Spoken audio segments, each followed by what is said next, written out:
is sat here opposite me. Man's got balls, and in today's society, in this boxing game, there's a big lack of balls. And you know who you are, these people who don't. Trilogy. You want it still? Listen, greedy belly, give me $1 billion, you take trilogy. No fool, and he's the only fighter I know that's got Tyson Fury's number. Just Tyson Fury that wants to run it back with Usyk. He thinks in his mind he won those first two fights. You know, I don't, but they were close fights. And, you know, every fighter wants to try and avenge a defeat. I don't think anyone's really interested in that fight. And you know, obviously the fight that I want and I think the whole country wants. After Tyson Fury completely lost control at the Usyk versus Rico press conference and accused Usyk of ducking and cheating, the narrative flipped instantly. Usyk did not shout back. He responded like a champion, calm and sharp, saying no one is running. If Fury really wants it, bring $1 billion and step in the ring. Say, I ready fight trilogy with Usyk. We yeah, you know. Hey, listen, you last time say Usyk will be say, if you want trilogy with me, you must say please, please. Hey, greedy, please. Come on, I ready. Usyk is making it very clear that he was never blocking anything. He was willing to step aside if Tyson Fury and Anthony Joshua had finalized their deal. That confidence says everything, as Usyk openly backs Joshua to beat Fury and exposes the hesitation on Fury's side. Have 3 fights, but now I understand Tyson not have signed with AJ. Yes, but if AJ and Greedy signed contract, I do stay back and say okay, here, because I wanna do AJ beat Tyson. Lennox Lewis says that Tyson Fury could return more serious for a trilogy, but he also makes it clear that Oleksandr Usyk remains unbeaten and very difficult to go against. He highlights that the fight depends on who makes the better decisions inside the ring. I think, you know, I always love a trilogy, and I believe that Tyson Fury is coming a lot more serious in this fight. He's, you know, he wants to win. Oleksandr Usyk now, I can't go against him. He hasn't lost yet, so you know he's a very positive and great fighter, and he moves well. Oleksandr Usyk says that Tyson Fury talks a lot and uses the same kind of verbal attacks every time. He describes Fury's behavior as repetitive and full of unnecessary words rather than something meaningful related to the actual fight. In what Tyson do, it's as a normal Tyson Fury every time a lot of speak. Hey, you bodybuilder, you sausage, you blah blah blah, you blah blah blah blah blah blah blah blah blah blah blah blah blah. Yeah, but we joke. Duke McKenzie says that Oleksandr Usyk has already proven himself by beating Tyson Fury twice. He explains that judges are experienced, and when all 3 score the fight the same way, it confirms the result clearly, especially with a unanimous decision in the second fight. Oleksandr Usyk has got Tyson Fury's number because he's beaten him twice. The powers that be, we're talking about the ringside judges, they don't make things up. You know, they allegedly got the best of the best to referee and to judge that fight. So 3 judges, one can't get it wrong, one could possibly get it wrong, but the other 2 didn't. And it was the second fight was a unanimous decision. So for me, there's no ifs, no buts, no maybes. You got beat. Adam Smith says that many people are interested in the Tyson Fury versus Anthony Joshua fight. He explains that Anthony Joshua might need another fight first due to inactivity, while Tyson Fury could go straight into that matchup without needing a warm-up. You come back from That would be the one I want immediately. That would be the most fight that I'd want next. In England. Thank you, everyone. In England, for sure. Appreciate it. I only want a fucking fair fight. I don't want any favours. I want a fair fight and a fair result, which I believe and I know I didn't. How did you score that second fight? I fucking thought I won it by 5 rounds. I've watched it literally. Adam Smith says that Tyson Fury performed well especially in the second fight, but still lost to Oleksandr Usyk. He explains that the first fight was close while the second had a clearer outcome, and also mentions that Fury appears more frustrated than expected after that result. Everything into every punch that he throws against Usyk and hope that these shots start getting through and he can maybe cause the referee to stop Usyk. Absolutely. Well, that's only 3 weeks away. We cannot wait for it. You are making me excited about it. I feel on tenterhooks for this contest. We're going to talk Saul Canelo. Eddie Hearn explains that the current plan around Anthony Joshua is being carefully managed rather than rushed into risky matchups. He points out that the proposed schedule does not include Deontay Wilder, which suggests that bigger fights are being strategically lined up. At the same time, he reveals that Anthony Joshua is willing to take on both Wilder and Tyson Fury back-to-back, which shows intent, but also highlights how negotiations and timing are shaping the division instead of direct action. After what's happened. And he's ready and he's motivated, but we've got to do it right. The deal that we've been offered, which is to fight in July and then fight Tyson Fury in November, is not with Deontay Wilder in mind. I think the powers that be don't really want us to be in that type of fight. Right. We're up for that type of fight. I was going to say... AJ's also said to me, I will fight Wilder and I will fight... Adam Smith highlights Oleksandr Usyk's intelligence and how he carefully observes everything happening around him, including Anthony Joshua's preparation. He points out that Usyk respects serious training environments and recognizes the level of discipline required at the top. At the same time, he describes Usyk as not just a skilled athlete, but also a very wise fighter, which explains why his decisions and statements often carry deeper meaning beyond just surface-level reactions. Oleksandr is a clever guy, and I think he likes the fact that AJ went to Gandia with his gloves and his bag and said, help me. No better place to learn. Andy and I have spent time in Gandia. It's an incredible HQ. It's a phenomenal camp, and Usyk is an unbelievable athlete. And he's very... Johnny Nelson praises Anthony Joshua for staying composed in a situation where many fighters would have reacted emotionally.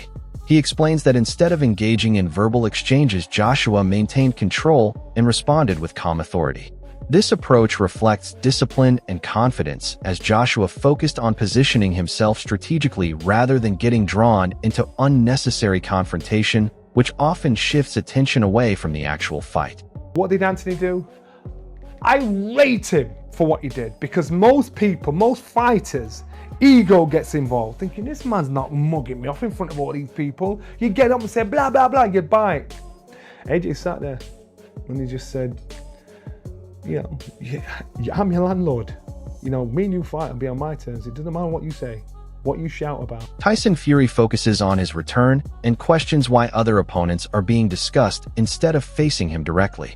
He brings attention to his past performances, especially against Deontay Wilder, while also reacting to recent results in the division. His words show frustration with the current matchmaking conversations as he pushes for bigger fights to happen immediately rather than fighters taking interim bouts before stepping in with him. I've come back. I've been out the ring 16 months, coming off 2 losses. He's just had a good win himself and knocked Jake Paul's spark out. Done everyone a favour, yeah? I like Jake, just say that. But listen, he give everyone what they wanted, knocked him clean out, yeah? Not me, but everybody else. And now they're on about, let's do a Wilder warm-up. Why do they want to fight Wilder for? Fight the fucking Gypsy King. Fuck Wilder, he's a bum. I've battered him 3 times. Wilder... Anthony Joshua explains that his current situation involves more than just boxing, as he mentions dealing with personal matters following a recent incident.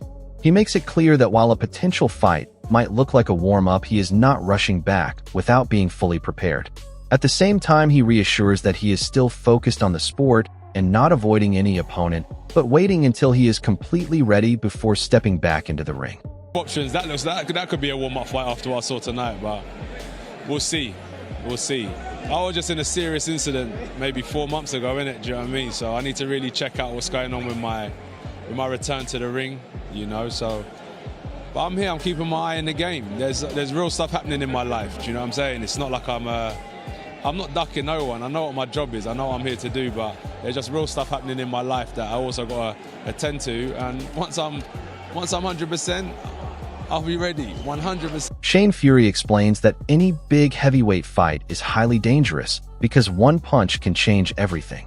He says if a fight between these top names happens, it should happen soon, and the winner should move forward into even bigger fights like Anthony Joshua or a world title opportunity.